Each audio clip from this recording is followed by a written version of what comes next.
first event in our online community, The Bridge. Andrew, if you want to hit to the first slide. Awesome. Thank you so much. So we created this space to bring together top IT professionals to form connections, offer resources, and just be a place where you can find your people. It's a completely free community. And while it is hosted by the Doyle Group and we share our blogs, open roles, and events like this, ultimately, we do want community members to feel that you can create discussions, share your insights, and connect with one another by posting here in the community. The best way to get started, I've shared a screenshot on the screen that you can see. The best place to get started is this welcome checklist, and you'll find it under the Discovery tab on the left-hand side, and it'll walk you through all of the different steps to get set up. There's a welcome video as well. It's not very long, maybe about a minute. So that is the best place to go when you're just getting started. Andrew, if you want to go to the next slide. For anyone who is interested in learning a little bit more about the community and how to navigate, we're going to be hosting a welcome session with Q&As on November 1st at 3 p.m. It'll be a meeting just like the one that we're doing now, so the Zoom link should be within the event. I know a few people have had issues with that, so if you want to join but you're having issues with the Zoom link, just shoot me a message within the community. The easiest way to do that is if you look on the top right panel, there's a little message icon, and you can click that and message myself or any other members in the community. Additionally, if you want to learn more about the community and you're just not able to attend that day and time, shoot me a message there and I'm happy to be available to get together. I'm just going to admit a few more folks into the meeting.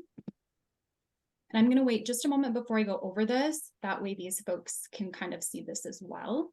And I'll comment real quick on the community too, you guys. I mean, the brains behind it was, gosh, you know what, as user groups have kind of gone away and people are doing a lot more online stuff, is where can you go to a place to find people that are in your discipline? You're looking for mentors, you're looking for mentees. You might have questions on different methodologies, could be a stakeholder question, right? But a safe place where you can go in and hopefully put in a chat. I mean, it's almost kind of like a Slack channel, right? Hopefully there'll be additional resources. But in addition to us moderating the community, really hope it kind of takes a life of its own, like other social networks, right? And so if Lori posts a question and James wants to respond to it, just a place where you can go find your people that are dealing with the same issues that you are, or like I said, find mentors and mentees. So I'm looking forward to see how it evolves and develops, and would love any feedback you guys have about what you want to see more of and all those kinds of good things. Thanks, Andrew. So I'm really excited to share that anyone who's attending today's event is able to claim 1 PDU for PMI. So the way that you'll do that is just by following these steps that we've outlined here on the slide. So just sign into your account, your PMI.org account, go to Report PDUs under the PDU tab, scroll down to Course and Training, and then fill in all of the information about this event. For this one, you're going to select 1 PDU for business acumen, and then go ahead and submit your form. And once it's been approved by PMI, they'll shoot you an email just notifying you that it's been approved. But if anyone that wants to take a second to screenshot this or write these steps down, we'll leave this up for just one more moment, and then we'll get started. Cool. Well, thanks, Ashley. Yeah, just to, again, get into today's conversation. This is our second event of doing this, the first time hosting it on the Bridge. And it's definitely super excited about our panelists today, Lori and James, who we both know very well. But just give you some more background in terms of the Doyle Group. If you aren't familiar with us, we're an IT consulting and placement firm here in the Denver area, but work across the country. We'll be actually celebrating 15 years in January. And really our focus has always been on our 2 clients, and those being the candidates that are looking for new opportunities, whether they're full-time or contract project-based opportunities, as well as those clients that are looking to build high-performing teams. And I think the thing that we go and go above and beyond on is it's not just about the work that needs to get done, it's about the right cultural fit that you can find to build those teams, right? We know how important it is to work with people that you can solve challenging problems with, and we refer to that as the ing, or that human element that really brings a person or a place or an organization to life. And that's kind of the guiding principles we've lived by. In terms of just kind of an overview, again, mentioned contract to hire. working on consulting projects as well as retained search. Here's kind of the overview within the technology areas that we focus in on. Obviously, a lot of in the program project management space, digital, and then a lot in the data warehousing, analytics, business intelligence space as well. So if you guys have any other questions or looking to build teams or looking to, if you got friends of yours that are in different disciplines that will want to learn more, please reach out. Happy to put them in touch with one of our recruiters or account managers. But regards for today, again, super excited about Lori and James. And Lori, I think we've known each other for at least 15 years, both as a client as well as a consultant. But Lori Shepard is a highly esteemed Agile practitioner, project leader, and founder of Mastermind Consulting, a boutique firm specializing in driving transformations and solving complex business problems. As principal consultant at Mastermind, Lori draws upon her extensive background spanning different verticals, including AI, active entertainment, automotive, biotech, electronics, financial services, manufacturing, hospitality, oil and gas, renewable energy, telecommunications, and more. Lori is a Scrum Master, Safe 5.0 Agilist, and a registered Scrum at Scale practitioner. Please welcome Lori. And then for James, we actually just started working with James, I think, over the past year, and he's been an awesome resource for us to build out in the community as the president of the local PMI Mile High chapter. But James currently works as a PMO team lead, manager, and senior program manager for SSP Innovations. He has been in the PM industry for over 35 years, working for companies like GE, IBM, FIS, Siemens, and other companies, in addition to independent consulting nationally and internationally, and has worked on projects in Mexico, Canada, England, and the US. He has built and managed 4 PMOs. He is a PMI Mile High member for the last 22 years, serving in multiple positions and currently serving, as I mentioned, the head of the local PMI chapter through 2025. So super awesome to have you guys join us today, Lori and James, and we'll kind of kick things off. What we realized is that maybe we can split this into 2 different sections. And the first one will really be talking about career development. So this question we're going to kick off for Lori or James, not whoever is feeling it this morning, but I'll get the question out here is, in an increasingly competitive job market, what do hiring managers and organizations look for when selecting candidates for project management positions? Are there certain attributes or experiences that stand out? I'll also preface all these questions by saying that we put a panel question out there for the folks on LinkedIn, and we also had done after our last panel discussion back in Q2, had just asked members what they'd want to hear about. So this is where a lot of these questions are coming from, and I'm super excited to jump into it. So Lori or James, you want to take this one? Lori, James? you want me to go? Okay. All right. Well, boy, that's a good question. Very good question. And I would say this, as a manager who does hiring occasionally when hiring is due, I think every company, what are they looking for? Honestly, they want it all. It's like all the companies are selfish. They want everything, right? They want the communication skills, the leadership skills, organization skills, adaptability, team player. They want technology, right? They want the budget and finance, previous experience, education, so you put yourself in their shoes, you would want as much as you could as well. Are there things that stick out? I'll say just one thing and maybe turn it over to Lori, get her thoughts. But, all of the things that stick out to help someone in their career development, I think, is all centered around communication skills. It is the area of learning, listening, and being able to react to questions, even as simple as the interview process.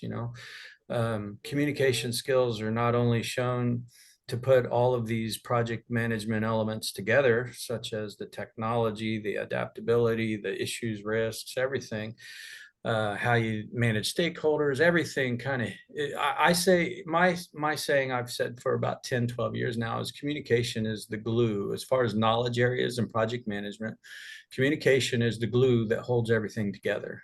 And while companies look for everything, right? Honestly, your ability or our ability to learn about that company, to kind of do our homework and understand, which is kind of the communication, to be able to listen to their needs through that learning, and being able to pick your experience that might apply to those needs, and being able to relay that information in a way that is advantageous for you is probably I would say the biggest, in my mind, the biggest attribute that would stand out, because they're going to hit you with situation questions all over the board, right? So that's kind of my first take at the question. I don't know, Lori, maybe your thoughts there? I completely agree. I think, right, the best project managers, we all know, it's all about their personality and their ability to build rapport and drive really strong relationships. And so I think about this question, and I think about where I am in my career. If I'm a brand new project manager, right, and I'm coming in at something that's a little more entry level, the way in which I'm going to present myself is going to be different than if I'm senior. So if I focus on someone who is new to project management, regardless of age, right, if you're just entering the job market or you may be switching careers, right, if I'm interviewing, I want to see someone who's got a little scrap, right? Show me that you're going to drive and you're going to try and learn. Show me in thoughtful ways that you're intelligent, you can think out of the box, you're a creative problem solver, because I'm going to forego some of the experience that you don't have, recognizing that you're new in that role or newer in that position or newer in your career, right? But I'm going to be looking that you're going to be able to offset that lack of experience with skill sets that tell me that you can perform that role well. So again, a lot of it is communication, how well you can build relationships. It's going to be, right, maybe if I'm newer in project management, right, having the confidence, not being arrogant, right, but having the confidence to lead a team, knowing that maybe some people on that team know more than I do, that's okay, right? And showing that humility, but also showing that you have the capability and the maturity to really drive that team forward, right? Because that's really a lot of what we do as project managers.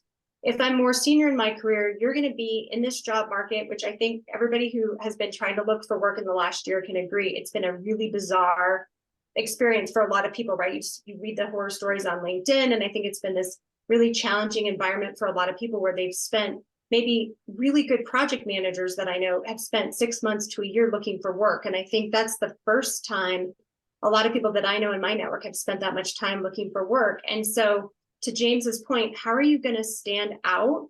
How are you going to even get your resume through that initial process where companies are getting hundreds and sometimes over 1,000 resumes, right? Everybody at that point, they're going to have specific, I know how to manage risks and project and budget and timelines, right? That's just to get in the door, right?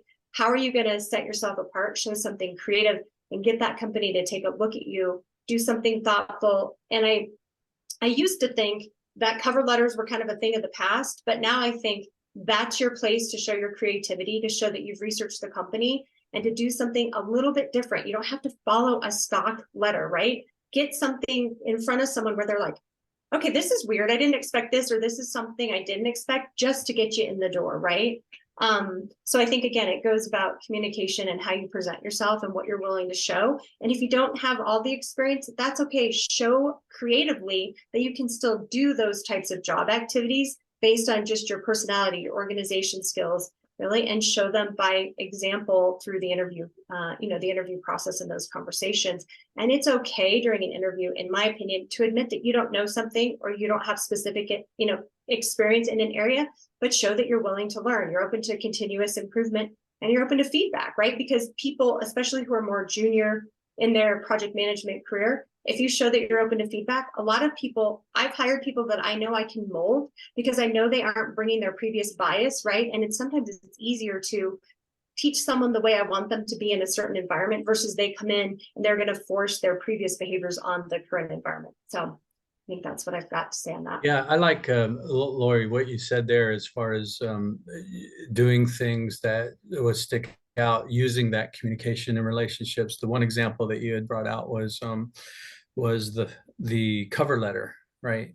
So, other things to think about, not just communicating on how you do in these project management stuff, but how you communicate like within the interview, right? So like in using a cover letter, to show someone that you have good judgment, that you have good listening skills, that you have a good communication skills. In that cover letter, you could put like an example of something that they had brought up in an interview, or something that you've seen that they're looking in the job, right? So you could be specific in that. And then when you are answering questions, another tool to use is, I think everybody's beat this one up a lot, but it's very helpful, the STAR, the STAR method, right, in answering questions. Do the situation, do the task, do the action, right, and then the result. And then in closing that, how do people feel about going through that process after you mentioned answering the question using the STAR methodology? But another way to just stick a nail in the coffin is to have those references ready that can, I've done this. This is a situation, right? Task, action, and so-and-so, our VP, had given a reference, or what was the result there, but have your references and what was the end result in mind, so you could use names and phone numbers, get permission, and just kind of drill down on that communication. I think that would show you as a strong candidate. So cool. And I have one more comment, Andrew, before we move off this, but James, you're making me think of a lot of things. The other thing too that I think people are fearful of doing, I think it is perfectly okay when you're interviewing and you really want that job, tell them, I am very interested, right? Let them know that you are very interested, and ask. It's like asking for business, right? You're not begging for the job or groveling, right? But in a very professional, mature way, I'm very interested. How do we take this to the next, how do we move on to the next step? The other thing that I do, but you have to be willing to take the feedback, is when I go through an interview, I always want to know who my competition is and how much competition I have. So at the end of the interview, I ask for feedback. How did I do? How did I rank compared to your other candidates?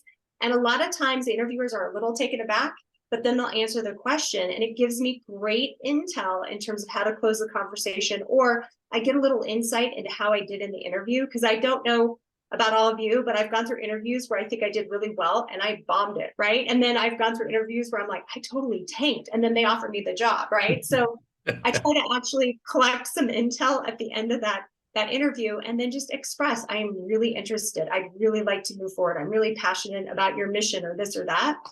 So anyway, I think it's Love it, you guys. Yeah, one other thing, Lori, I guess we keep going back and forth. You bring something up and I bring something up, but doing that and just asking them and doing other things at the end, like what is the process, that you go through, and kind of understanding what the future may be, and letting you know where you stand. Those are things that they want to see in a project manager every day. They want somebody that's going to, hey, down the road, there's going to be this risk or this issue that we might have to deal with. So if they see that behavior in an interview, they're going to think, wow, this guy's going to, or this gal, or whoever's going to look out for us, so. Thanks, you guys. Well, just great insight. Obviously, it sounds like it's a hot topic with a lot of other ideas too, but just to jump to the next one, last this one, maybe we'll key this up for Lori. First, what are some key strategies or tips for professionals looking to advance their careers in project management? How can project managers stay current with industry trends and emerging methodologies to remain competitive in their careers? How have you been able to stay extremely employed for the past 15, 20 years yourself? Well, that frankly goes back to relationships, right? Building strong relationships and being focused on delivery of technically excellent products and services. And I think for me personally, I'm a person, I'm not perfect, right? But my clients offer me repeated engagements, and that's because they know I can deliver, I can build up team rapport, and that if I falter, I'm going to hold myself accountable and I'm going to make good on my own mistakes. So I build up a high level of trust, and people like to work with people they trust, right? So I get invited back for repeat engagements, but I've got the technical chops and the project management chops to go with it, right? So a couple of things I think are super important. And again, it depends on where people are in their career trajectory. What I think is super important for anybody who's trying to learn and grow, and I'm even still doing this, right? I think it's super important to have a mentor, someone that is outside of the food chain, so not in your current organization, that you can speak to freely, where you're not worried about what you say, because it's not, you're not in the political food chain and you can say whatever you need to say. Having a mentor who can introduce you to people, who can introduce you to opportunities, who can meet with you on some sort of a regular basis and just talk through problems and challenges that you're having, to offer you different ways to look at it and different ways to approach it. I know Andrew has acted as this for me, actually, where I'm a one-woman show, and so I don't always have people to bounce things off of. And sometimes I get into sticky situations with a client, and I need someone who isn't emotionally vested in the problem that can offer me objective advice. So, and then I think the feedback that has helped me grow the most in my career has come from people that have a vested interest in my growth, right? And those mentors that have offered constructive feedback that I don't always want to hear, and it hurts, but they deliver it in a loving and compassionate way. But those insights that I've gotten from my mentors over the years, those are the things that have helped me grow incredibly in my career. So I really encourage mentorship. You can have different mentors, right? People who are older and further along in their careers, or more experienced. Maybe I shouldn't use the word older, sorry about that. And or people who have skill sets that you're looking to learn more about, right? Maybe there's a special technology or a type of technology, or somebody who's in a certain vertical that you want to learn something about, right? You want to do something in the aerotech space, find a mentor who's willing to, teach you more about that industry, so that if that's a place where you want to go, right, they can help you get there. I think as far as staying current with trends, and I think this might go with a question that we have that's going to come up later, I really think it's important for people to continuously network, right? Continue to meet other like-minded people, go to networking events, whether they're in person, whether they're virtual, attend lectures and events like this one, right? And continue to grow your community. And you really need to put time and energy into growing your community. I also, just for me, I spend time every week kind of looking through who I'm connected to on LinkedIn, because they're talking about this new technology that's out and this new thing, and there's this new startup, right? And for me, that's a way to kind of keep ahead of what are the trends, what's going on, what's the chatter about AI right now, who's this hot startup, right?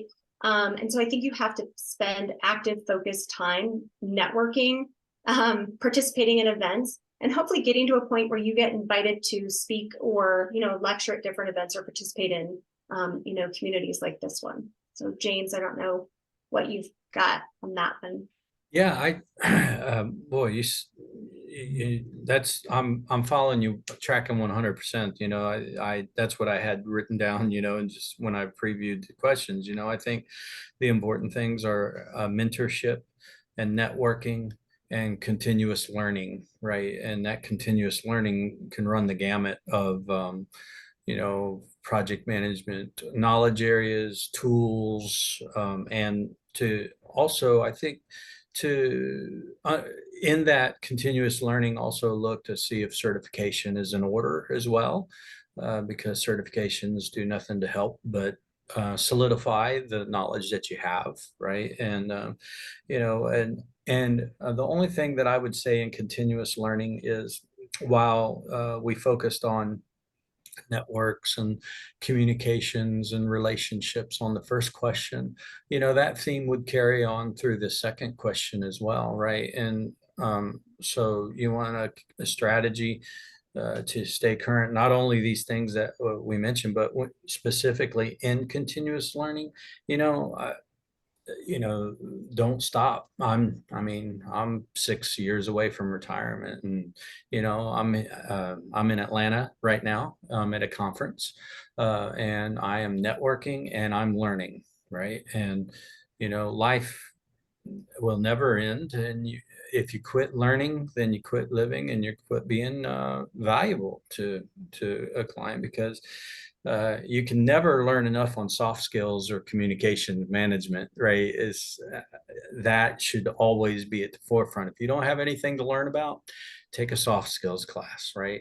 how to deal with difficult people, et cetera, right? So well said, James and Lori. Definitely great points there for sure. All right, so James, over to you. How important is mentorship in project management? We just talked about it.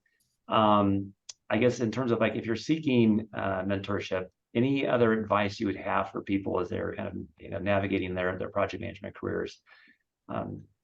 Yeah, so Lori said a lot of great things about having a mentor and how they can have insight into your work and your world. I would just add, just because I've been involved with the PMI chapter for since 2001, so 22 years, and I've been volunteering for several years, is in addition to the benefits, two main points. I would say a professional organization, I'll put a plug in here, right, for PMI, Mile High. I mean, chapter, for example, not just because we're the 10th largest chapter in the world, but we have 4,000 members, but we have just, I would say, a network of professionals and have a mentoring program. So if you go somewhere that has a mentoring program like a professional organization, you already have a head start in the fact that there's already a process for choosing a good mentor, understanding what the goals are, what you want out of being a mentor, and maybe even a cadence to do that, and follow up to make sure that mentoring is taking place. If you don't go to a professional organization, do those things. Write down what's important to you. What are your goals in being mentored? Look for somebody that just isn't going to pat you on the back and say, you're doing a great job, right? The best mentors you're going to have is the ones that are maybe a little abrasive and tell you, hey, you know what? You're struggling right here, and here's the reason why. It may hurt, right? So what is the old saying, no pain, no gain? Well, the other thing too, James, too, I think in terms of just asking those that you want to be your mentor, you just have to ask them, right? I mean, yeah, it's as simple as that. Most people are flattered when you go and ask them. If they can't do it, they'll let you know, but maybe they have a referral for you as well, right? Yeah, good point. So that's another one for James. How can project managers use professional organizations and associations to accelerate their project management careers? We've talked about the mentorship piece of it all. But anything else in terms of the networking, learning? Maybe talk about. I'll let you roll. Yeah. So there's a few things. I won't really beat up mentoring program because we just beat that up pretty good. But there's, I would say, some big areas of benefits of professional organizations. One, you had mentioned the networking opportunities. The networking opportunities are just, you'll get people from various industries, various, diverse backgrounds and lifestyles, and different, different places in education. So there's, you look on our calendar, for example, the Mile High chapter, you're going to see 6 to 8 events a month. And a lot of those are networking based. So networking is a high area. Learning opportunities is another area. Usually professional organizations offer ways to help members get no additional cost, free or inexpensive learning opportunities, and even certifications, a path to certifications. And then also things, I know we already mentioned mentoring, but professional development, different ways other than education to develop the profession, whether it's career advancement, leadership opportunities, and volunteering, offering opportunities from a volunteer perspective. Another thing is professional organizations are usually on top of industry trends, right? So they'll understand what's the latest, greatest in the industry. So you find that out not only through the networking, but through the marketing that a professional organization does, or what's the latest program coming out. And the last thing I would say, along with professional organizations, is a benefit is the recognition, right? So, hey, not only broadcast your skills and be able to communicate and do everything that Lori and I were talking about, or Andrew's asking these questions, but professional, just having a PMI Mile High or PMI chapter on your resume, member for 10 years, right? Or PMP certification or some sort of other, membership or just alliance, just having that recognition will also be kind of a shred of confidence that you're vested in project management. So those are the areas I would say that are kind of beneficial for being part of a professional organization. Awesome. And Thanks. before you move on, can I add just a comment to that Totally. too? Please do. I think too, right?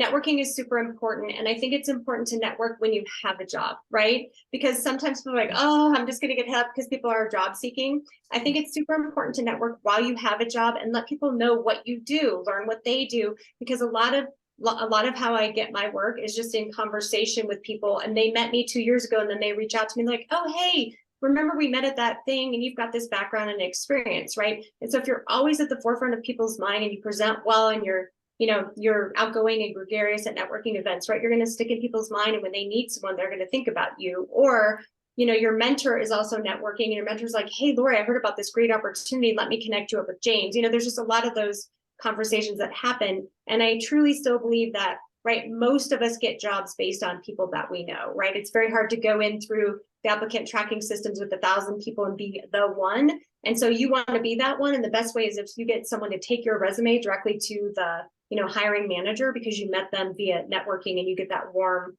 introduction. So I think that's super important. And then like James was saying, right, if you look at a lot of project management job descriptions right now, the price of entry is you've got to have some kind of certification, right? Either PMP, Scrum Master, or some kind of SAFe certification. So I think those things are just the bare minimum of what you need to have to be able to kind of cross into that world successfully. So. Well said. Yeah, Lori, you were talking about the networking aspect in 2009 when I started the Doyle Group, right? You can remember that was a definitely downturn in the economy. And I spent so much time talking to so many people that said, I've been so busy at home and at work, I haven't had a chance to network. And I just said, well, lesson learned. You want to be networking, like you say, while you are working. That's vendors, that's former employees, colleagues. Make sure to keep those networks up for sure. All right, this one's for Lori. What role does emotional intelligence play in project management, and how can individuals improve their emotional intelligence to enhance their project management careers? So I think James touched on this a little bit when we were talking about what our job, hiring managers looking for when we talked about the communication skills. To me, the best project managers I've ever met have the highest EQs, or emotional, the emotional intelligence, because our job is to read the room, and our job is to negotiate and win friends and influence people. And when there's friction between team members, our job is to reduce that friction. And so I think being a highly emotionally intelligent person goes hand in hand with being a top-notch project manager. And so being really thoughtful about, how do I, as a project manager, what are the things I need to do to create a safe space for my team to evolve to a high-performing state? And so I think part of our job is creating psychologically safe workspaces to foster high-performing teams. And in order to do that, you've got to have your own self-awareness. I think that some people are born with more emotional intelligence than others, right? Some people it's like the crazy scientists, the mad scientists are really, really smart, but they have zero people skills, right? That person's probably not ever going to be one of the better project managers that I come across, right? But people that have compassion and empathy, and again, have a high awareness to be able to negotiate and facilitate and get people to hear and be open to all sides, right? Those are the types of skills that I think make for really, really successful project managers. And again, to some extent, I think this is part of like innately who we are just as human beings. So when I'm interviewing project manager candidates, right, I'm looking to see how high of an emotional IQ or an EQ they have, because I may take someone that has a higher EQ but less experience, because I know they're going to be really good, working with a troubling team, for example, or working with a team where there's some rough personalities. So those are my thoughts on that. Awesome. Thanks so much, Lori. All right, well, I'm just looking at time. We've got about 20 minutes left. We got some additional questions. We're going to jump into the mechanics of running a successful project and hopefully open up for Q&A. So Lori and James, maybe just be cognizant of time. I think we've got a few more questions, and then we'll open up for some Q&A. I'll put this one out there for James first, but with changes in project management and various methodologies, what are the benefits of agile as well as waterfall methodologies? Are there certain environments that are better suited for the other? I think the best part here is we've got somebody who's SAFe certified, got their Scrum Master certification on the Lori side, and then you've got James, who's heavily involved with PMBOK. Sometimes there's competing feelings on these two topics, so it'll be interesting to kind of hear you guys share your insight and input. So James, you can kick things off. Yeah, sure. That's funny you mentioned it. When Agile first came out a few years back, right? It's like it was kind of a hot topic. You know, you were either in or you were out. You know, no middle ground, right? And it seems to be like, I don't know, some heated discussions about one being better than the other. But honestly, my feel, and I'll turn it over to the expert. Lori probably has more.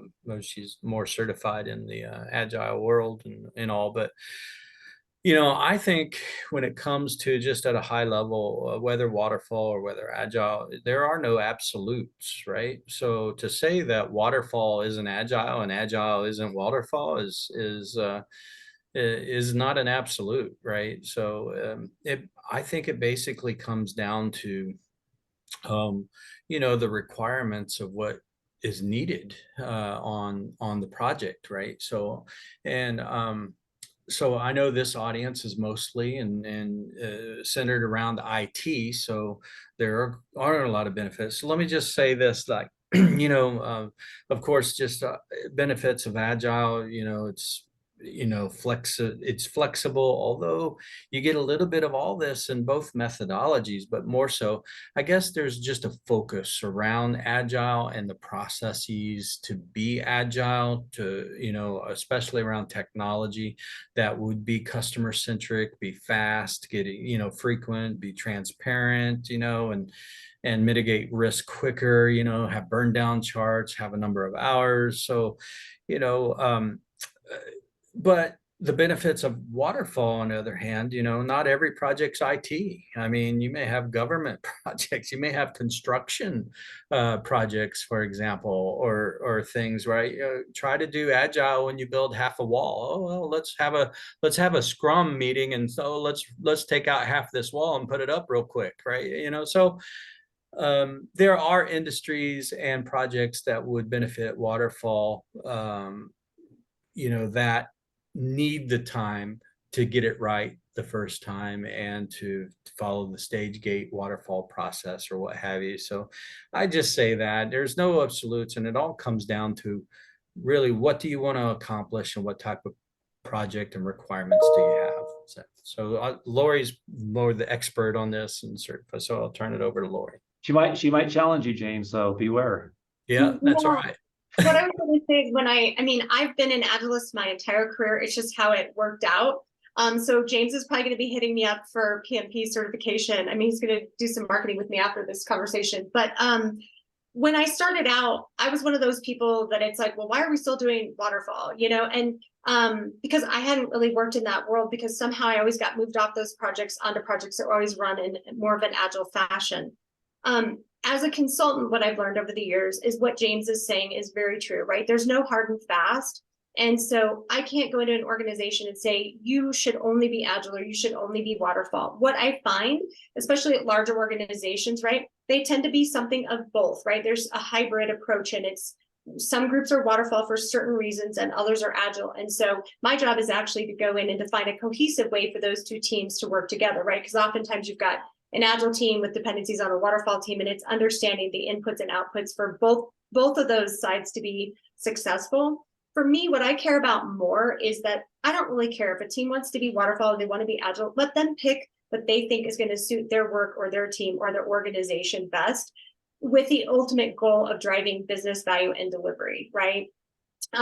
So again, I come from an agile world, so that's the world that I know and that I'm most comfortable with.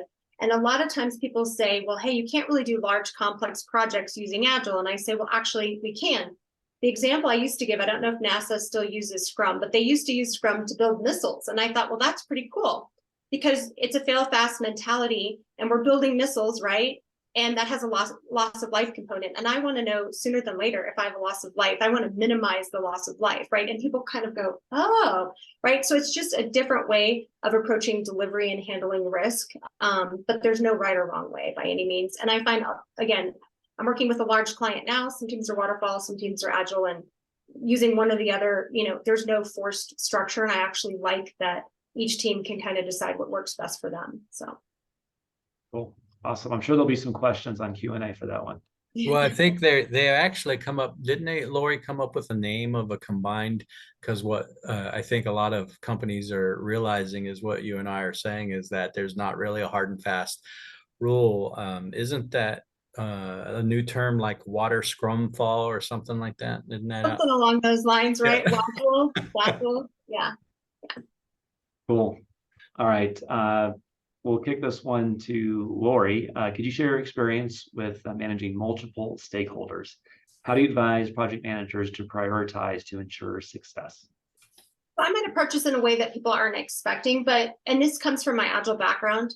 But one of the things I found working with, and I'll just talk about like an IT department, for example, is that traditionally different organizations within the IT department, I got my budget, James got his budget, Andrew got his budget, and then I would prioritize the work for my team, and they would go, and James would go off, and Andrew would go off. The way that I like to facilitate conversation with leadership is we have an IT budget, and collectively as a leadership team, we should be focusing our financial resources against the highest priority business value items first, second, and third. Well, the highest priority thing now may not be mine, it may be James, right? And so a lot of times in the past, right, people don't want to give up their money to other groups. Well, I have my money and I need to do my stuff. I'm not giving it up to Andrew, right? And so my role in those conversations is facilitating, right, getting the friction out of the room because everybody wants to, have all the resources for their group, and really focusing a conversation in strategically as a company, where are we trying to go? And what are those initiatives, projects, or efforts that are going to get us, again, the highest business value first, second, and third? And I work with the stakeholder community to shift their paradigm. It's no longer the money for my group, it's for our company as a whole. And how do we focus those resources appropriately? And the first few times going through those conversations, it's not usually very pretty. People aren't very happy. And you have to be cognizant to facilitate those conversations. If I'm marketing, well, getting money to do a marketing project usually doesn't have a huge ROI, right? So marketing kind of gets shoved to the bottom, or HR gets shoved to the bottom. So it's how do we have these conversations, but also make sure that other groups are getting their work done too. And of course, anything that has compliance or regulatory, right, those things get automatically prioritized. But it's always focusing, right, what are the top priorities? Everything can't be a number one because executives love that. Well, they're all high priority. Well, they can't be. There's only so many people. And I literally force them to rank order 1, 2, 3, 4, 5, right? And they're like, this is stupid. I'm like, no, this is so great. Now the teams, we know where to go to focus resources. So at a high level, those are some of the tips that I use. Thanks, Lori. James? Yeah, I'd like, boy, that was solid. And that take was along the lines of kind of internal, what's a company do? What, internal IT projects. But you also have stakeholder management when you do implementations and you have clients, right? And it gets a little bit more complex because then you have many more, right? You have clients, and sometimes difficult clients. You'll have clients, the board of directors. You'll have our company senior. So I would just say 2 or 3 things real quick. Number one, there are tools out there to manage stakeholders, right? The project managers could use, and you could just be as simple as looking for a stakeholder, the matrix, Excel spreadsheet that analyzes and categorizes and ranks stakeholders. But again, communication around this is important. So I would say that one thing that I have not always used the stakeholder management spreadsheet. I have listed all my stakeholders, but I would always put them in a RACI chart, right? So that way you would understand the ways they communicate, whether it's formal status report or communications or conference calls or whatever, which stakeholders gets what, and let at least go through the who are your stakeholders, what do you owe them, what do they want, what do they need, that type of thing, and that will help you prioritize. And the last thing that I'll say around stakeholders, and it always goes back to communication management, right? So communications is, ask for the difficult projects. If you have the opportunity, ask for the difficult clients. You want to build skill set, and you want to be able to learn and navigate through politics and build your soft skills or hard skills, whatever you want to call them, is in your managing the stakeholders. Look for the challenges. Yeah. Love it. And sorry, Andrew, one quick thing is James keep making me think of stuff here, and Andrew's like, no, we got to get to the next question. You hit on something that So the reason I got pulled off like traditional waterfall led projects early on in my career is they pulled me off to go run troubled failing projects. And so James, I think that's like a really sweet piece of advice, because that's how I really cut my teeth and got deep into managing tricky teams. And if you get known for being able to turn around a failing project or a failing team, people are going to want to have you, right? Because they're going to know that if you can handle a failing project or turn around a failing project, or a team that just can't function, that they're dysfunctional, and you can turn that around, that is a great way to show and to showcase your capabilities. So I've always heard the statement that through an interview, if someone says, tell me about a project that has failed, and you say, I've never had one, they say, well, we're not going to be our project manager, because we want people who can know how to navigate challenges. Yeah. Right? Well, I mean, if you sit, I can tell you from experience, if you are after a couple project managers are fired, if you're chosen to go to New York City and sit across from a customer that just uses 4-letter words for a half hour, and you're able to handle that and keep that client, then the company's going to see you very valuable and put you on other challenging projects and keep you around a little bit. Awesome. All right, well, guys, we're just under 10 minutes. Hopefully open up for Q&A after this one. But James, risk management is a critical aspect of project management. Can you share some insights into effectively identifying and mitigating risk in projects? Yeah, I'll just say this. I'll keep this quick. I know we're running out of time.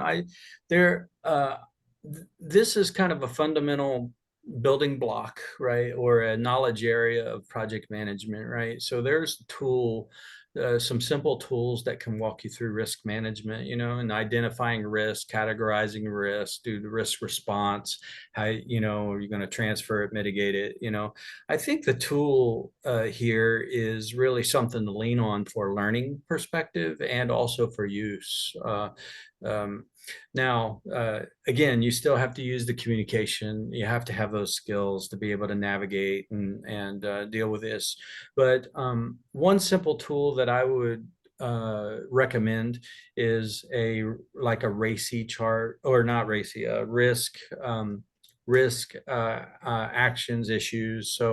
So risks and issues and actions, decisions, just if you track those things, being able to navigate and do your job and do your company justice and your client justice is, I think, really beneficial if you're guided by a tool use there. And there's plenty of them. Cool. Thanks, James. Lori? I was just going to say, because again, we're short on time, pull risk forward in the project to, like, as soon as you can, attack those unknowns, because those are the things that will catch you in the end, right? So if we have areas where we don't know enough about it to really understand the work, or we have some unknowns, just pull those forward in the project plan and attack those early on. So, yeah. Cool. Awesome. Well, James, Lori, thank you guys so much for the Q&A there on that front. But I think there was a couple of questions that kind of came in through chat. Ashley, do you want to hit some of those?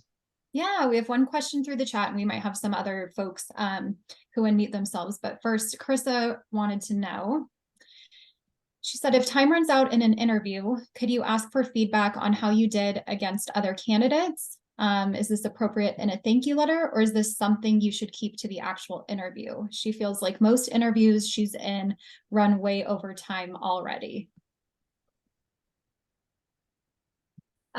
You brought that up, so I'll let you hit that first. I mean, if she's getting interviews to run longer than expected, that means they're interested in her because they're not cutting her off, right? So that's actually a really good signal. And again, while you have that captive audience, whoever that interviewer is, my proposal is at the end, as you're closing it out, ask for that feedback. How did I do? Gosh, I'm really interested. And who else are you considering? I mean, ask while you've got them captive. Don't wait for that thank you letter, but make sure you follow up that same day and get that thank you letter out and make it relevant and specific to the conversation.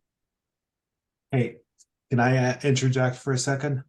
I think there's a better way to phrase this question. And by the way, I'm Gene. I'm the director of delivery here at the Doyle Group.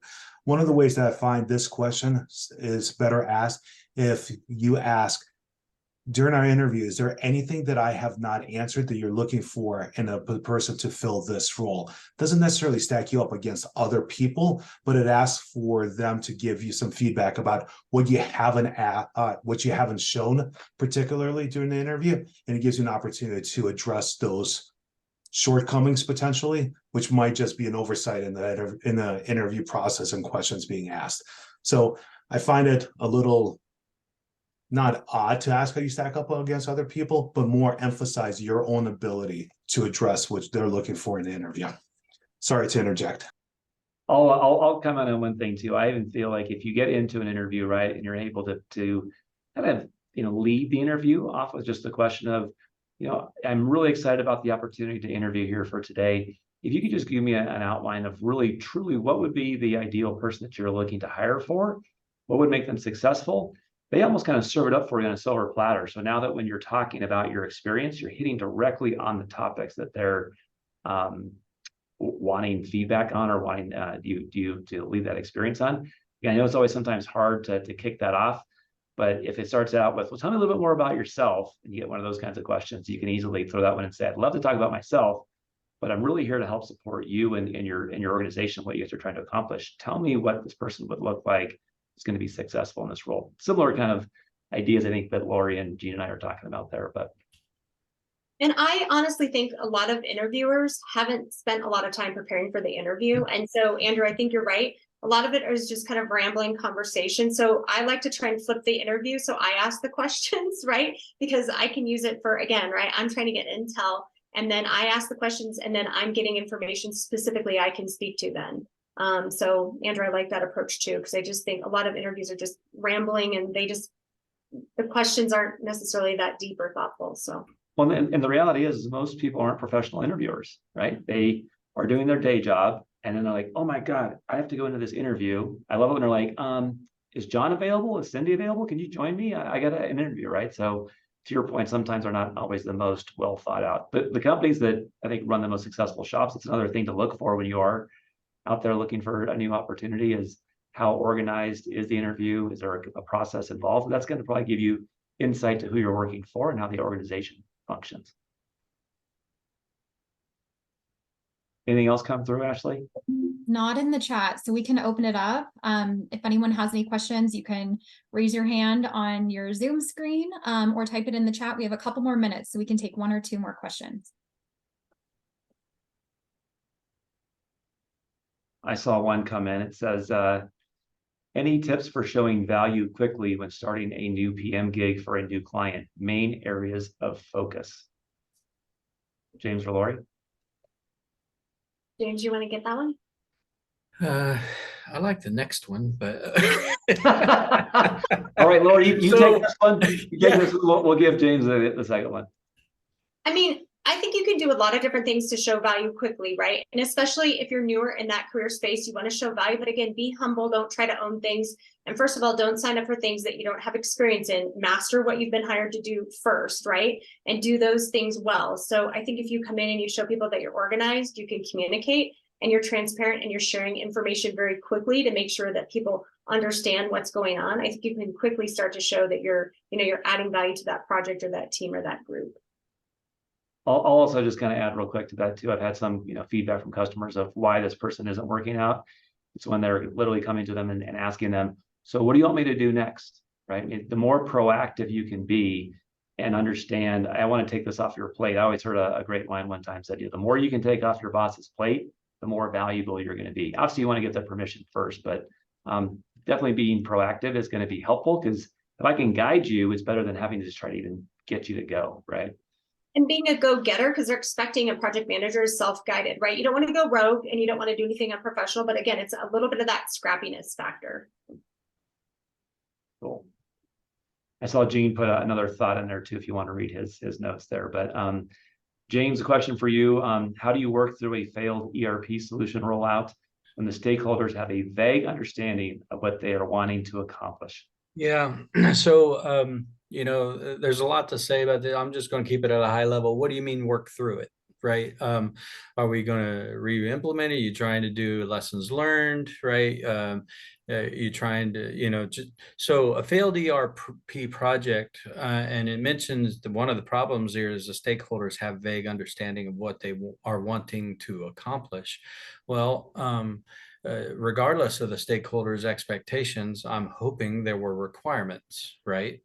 So that there needs to be a discussion and documentation about and hopefully signed, right, what the requirements are, right? So you'd think that they go through an approval. So any kind of failure or success isn't based upon how somebody feels, right? It's not how the stakeholders feel. It's based on what everybody agreed upon in the requirements. Now, did the stakeholders have not get their requirements in? So this could go 100 different ways, but everything goes back to requirements. It failed for a reason. Did it fail? How did it fail the requirements? Somebody feels about it a certain way. Okay, how do you feel about the requirements, right? So that's my answer to the ERP question. Patrick, did you want to ask, come off of mute and ask your question? Anything else for James on that one? Sure, yeah. So to your question, well, to your answer, James, I have a stakeholder that doesn't really have, key requirements on a project. So, there are some pieces where there is, we want to get something accomplished. Okay, I can come up with a plan for that. So for example, it's training. So, I have some documentation I can work through to provide an, easy digestible training program. However, when it comes to the actual functions of the ERP solutions, there are pieces that they're not sure what could be a solution for them. So it's really me bringing that to the table for them. Hey, here's a solution for X, Y, and Z. Is there enough room in the budget to take on this this new module, right? Mm-hmm.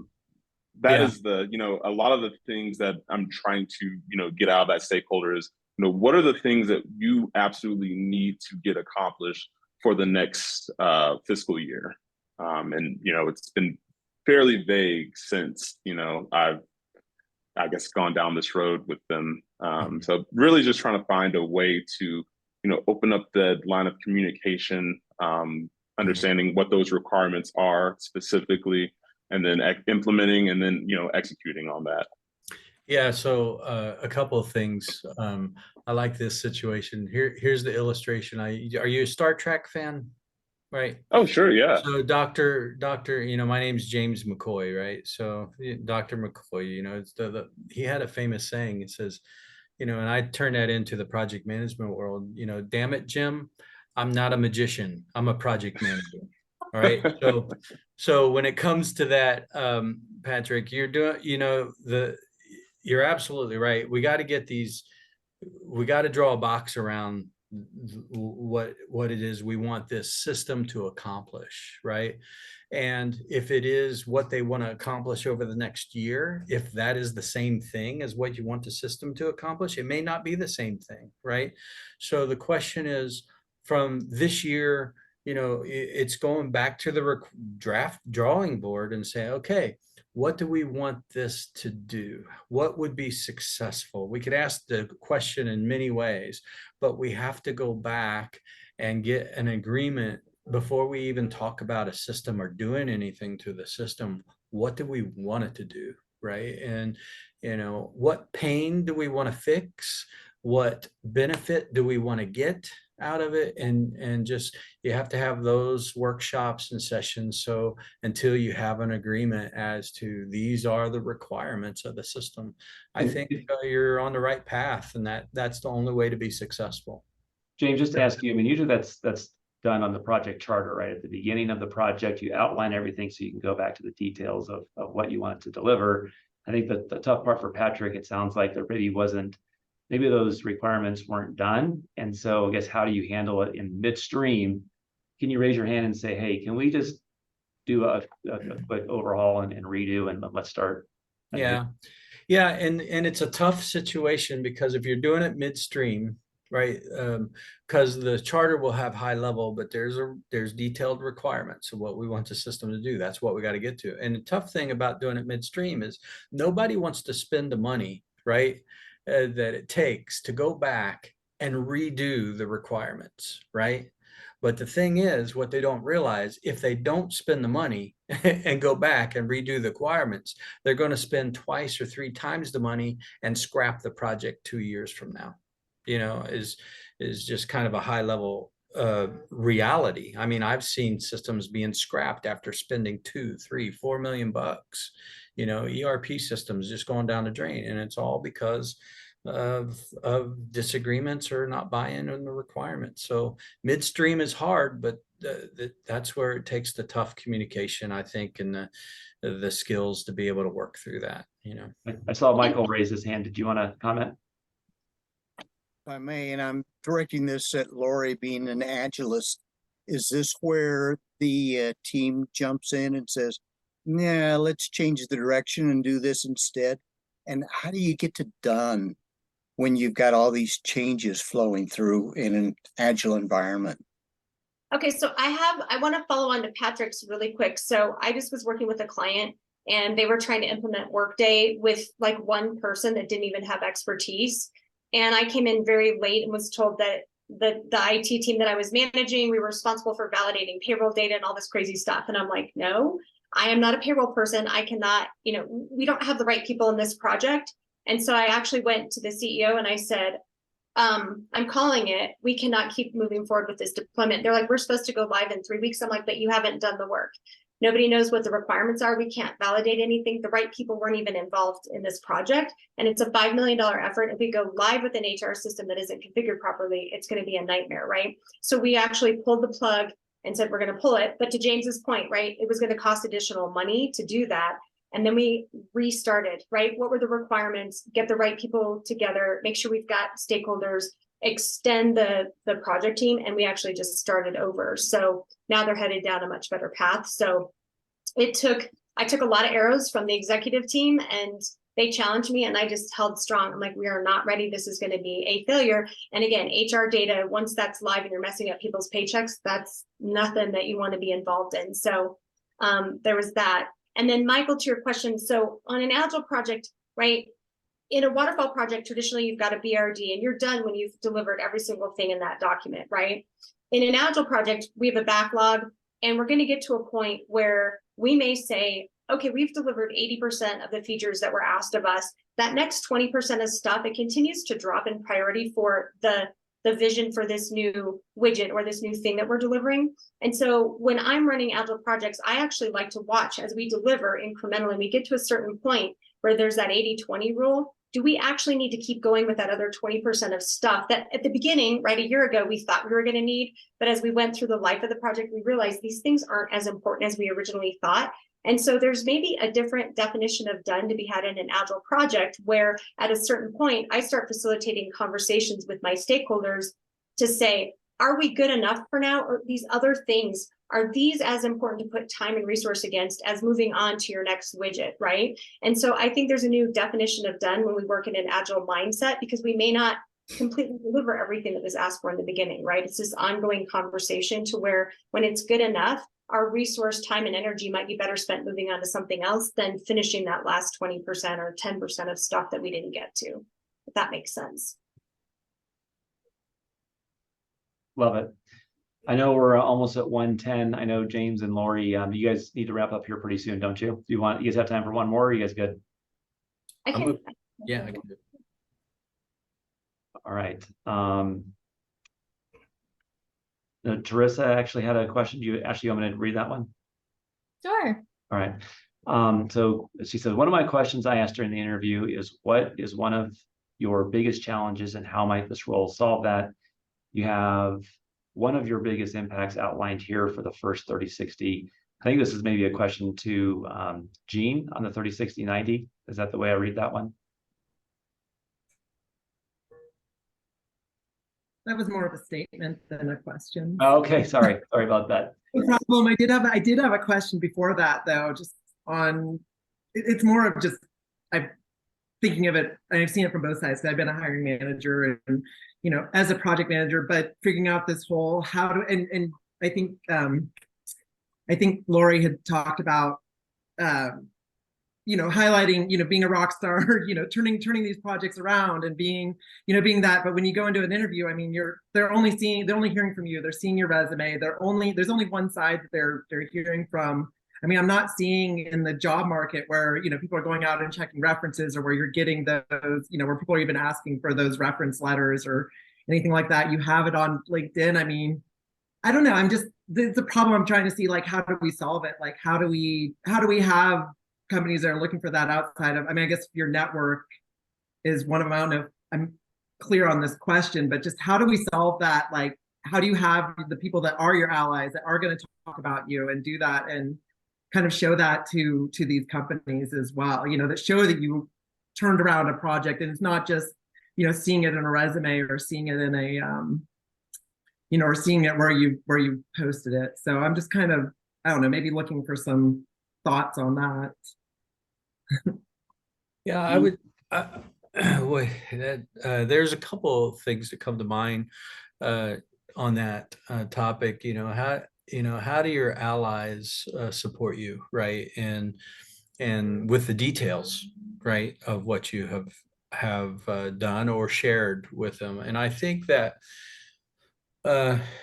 you tell me if I'm hitting the mark or not here, but I think that one thing in the networking and the relationship building is being able to be open and share the pains and the successes of those projects with in networking, right? And keep them your allies, inform your allies. You know, if you're going to have allies, give them the ammunition, right? Give them the shots to fire, right?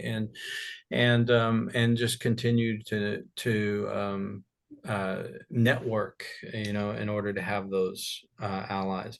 Now, how your allies would be used is kind of a chance by chance thing. So the only thing that you can do is, number one, is ask if they would be willing to be a reference, right? So that you can specifically follow up after the interview over situation, the results, and say, oh, and here's a reference as well if needed.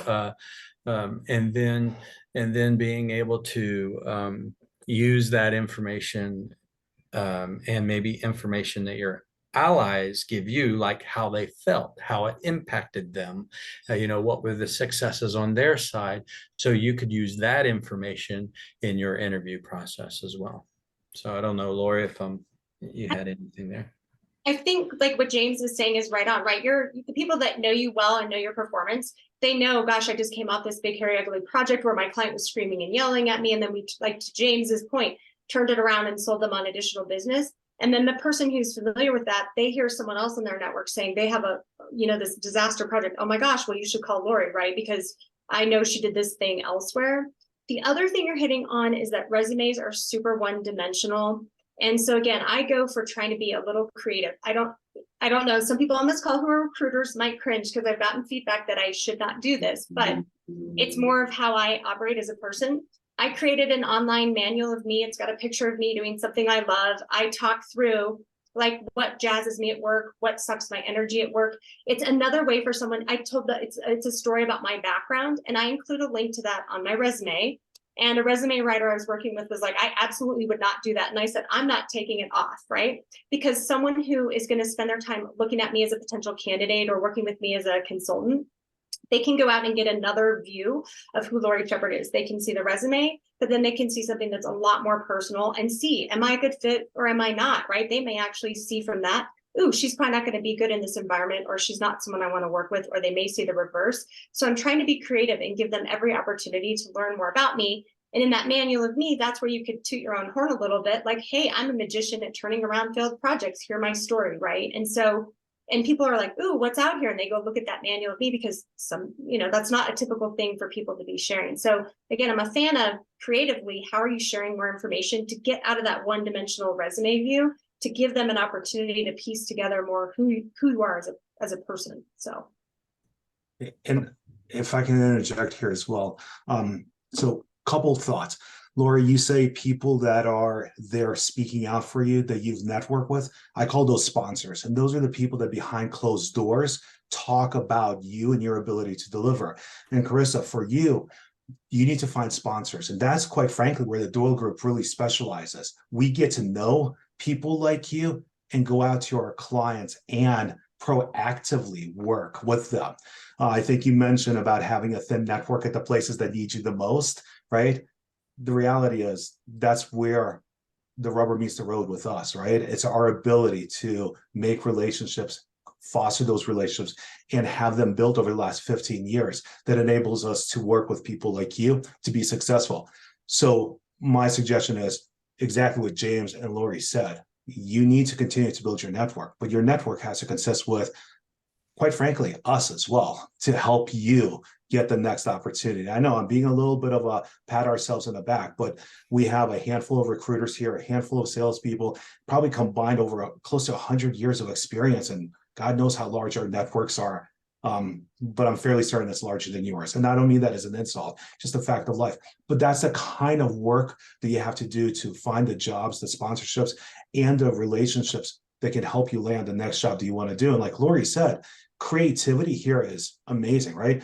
But it also starts with your own acknowledgement of, I want to do this, I don't want to do that. Whether that's public, like Lori shares, or with you and me, so we know what you're looking for.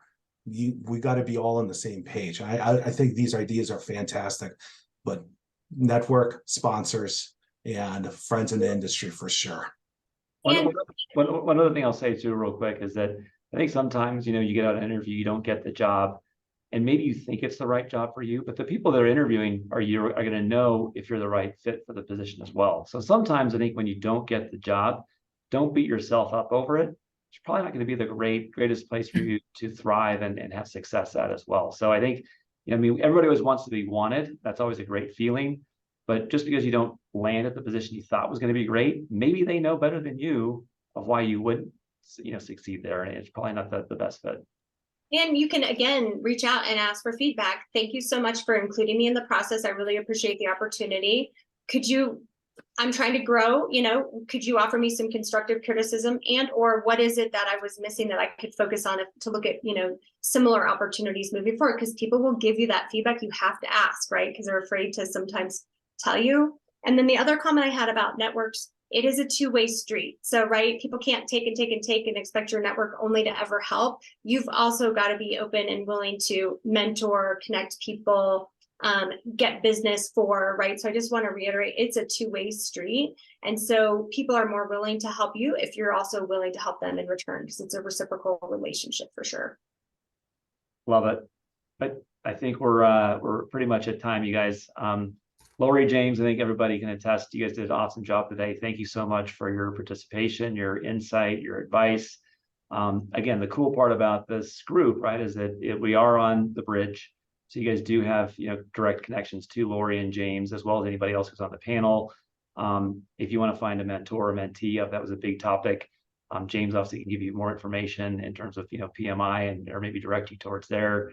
But, definitely use this as an opportunity to help build I think one of my biggest takeaways was communication and networking, right? So take those away from today's meeting, and hopefully this bridge can continue to evolve. If you have other people you think might benefit from an environment, a community where we can share information together, please pass it along.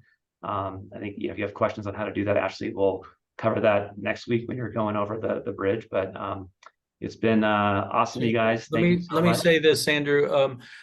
Thank you for putting this together and allowing me to attend. I love helping others. And if anybody has any questions for me, or if you want to connect with me on LinkedIn, feel free to, connect with me on LinkedIn. And it's or just how to get a hold of me or what have you. So I'll put my LinkedIn email address in the chat. So. And I'm the same. And Michael, if you want to carry on additional conversations on Agile, I'm happy to do that too, because it's something I'm very passionate about. So anytime you want to connect more and ask more questions, I'll make myself available to you for that, or anybody else for that matter, if you're interested. So. Awesome. Well, again, thanks everybody for your time today. Have a great weekend, and hopefully we will continue these sessions going forward. We'll stay posted, and we're going to send out a recording after this if you want to share it with anybody else. Anything else, Ashley, you want to wrap up with? Nope, I was just throwing Lori and James's LinkedIn in the chat. So if anyone does want to connect with them, go ahead and feel free to copy that down really quick before we end. But again, thank you everyone for joining us today. Thank you for having us. Yeah, thank you. Bye-bye, everyone. Bye. Thank Thanks you. so much.